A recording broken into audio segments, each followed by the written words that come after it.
अब आपको देवभूमि उत्तराखंड से आई एक हैरान करने वाली खबर दिखाते हैं। कोटद्वार में बाबा की दुकान पर छिड़ा घमासान अब सड़क से सोशल मीडिया और सियासत तक पहुंच चुका है। बाबा नाम पर हुआ हंगामा और मोहम्मद दीपक की एंट्री के बाद, धमकियों के आरोप के बाद पूरे मामले ने एक बार फिर देश के सामने वही सवाल खड़ा कर दिया है कि क्या नाम ही पहचान बन गया है।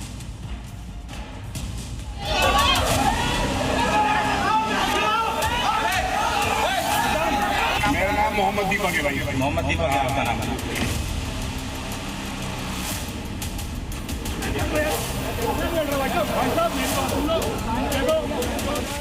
बाबा की दुकान, हंगामा जोरदार।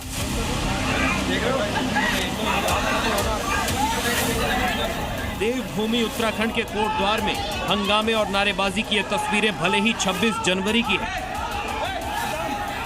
लेकिन 6 दिन बाद इस पर सियासी घमासान शुरू हो चुका है। नाम पर घमासान, बवाल का नया चैप्टर। ये सब इसलिए हुआ क्योंकि एक मुस्लिम व्यापारी की दुकान पर बाबा लिखा था। इसके बाद बजरंग दल के कार्यकर्ता भड़क गए और फिर देवभूमि में दंगल छिड़ गया। मोहम्मद दीपक की एंट्री, सियासत और भड़की। दरअसल इस शोर शराबे, नारेबाजी और तनाव के माहौल में भीड़ के बीच से उठी एक आवाज ने कई सवाल खड़े कर दिए। ये आवाज थी दीपक की, जो बजरंग दल के कार्यकर्ताओं से भिड़ते हुए खुद को मोहम्मद दीपक कह रहा था। मेरा नाम मोहम्मद दीपक है भाई। मोहम्मद दीपक है आपका नाम। एक हिंदू युवक के खुद को मुसलमान बताने के बाद माहौल गर्मा गया। मौके पर पुलिस उतरी तो हंगामे के बीच कोटद्वार में कानून व्यवस्था को ताक पर रख दिया गया। ऐसे में सवाल उठे कि आखिर बजरंग दल ने बाबा नाम से चल रहे दुकान के बाहर हंगामा क्यों किया? 30 साल बाद आखिर बजरंग दल के कार्यकर्ताओं का गुस्सा क्यों भड़का? और बजरंग दल की आड़ में गुंडई का लाइसेंस किसने दिया? सवाल खुद को मोहम्मद दीपक बताने वाले युवक पर भी उठा कि आखिर दीपक ने अपने नाम के आगे मोहम्मद क्यों लगाकर बताया? हिंदू युवक को अपनी मुस्लिम पहचान बताने की जरूरत क्यों पड़ी?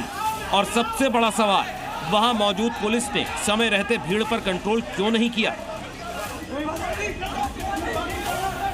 लेकिन बजरंग दल का तर्क अलग है। उनका कहना है कि एक मुस्लिम व्यापारी का बाबा नाम से दुकान चलाना हिंदू आस्था से जुड़ा मामला है। इस मुद्दे को लेकर कोटद्वार में सैकड़ों की संख्या में हिंदू संगठनों के कार्यकर्ता सड़कों पर उतरे। पुलिस की मौजूदगी में प्रदर्शन हुआ, नारेबाजी हुई और माहौल तनावपूर्ण हो गया। मगर बड़ा सवाल ये कि जिस दुकान के नाम पर विवाद हो रहा है, वो करीब 30 साल से उसी नाम से चल रही थी। अब तक किसी को आपत्ति क्यों नहीं थी? इस बीच पूरे मामले ने राजनीतिक रंग भी ले लिया। कांग्रेस नेता राहुल गांधी ने एक्स पर पोस्ट कर दीपक को भारत का हीरो बताया। उन्होंने लिखा, दीपक जैसे युवा ही भारत की असली ताकत है, जो नफरत के आगे खड़े होते हैं।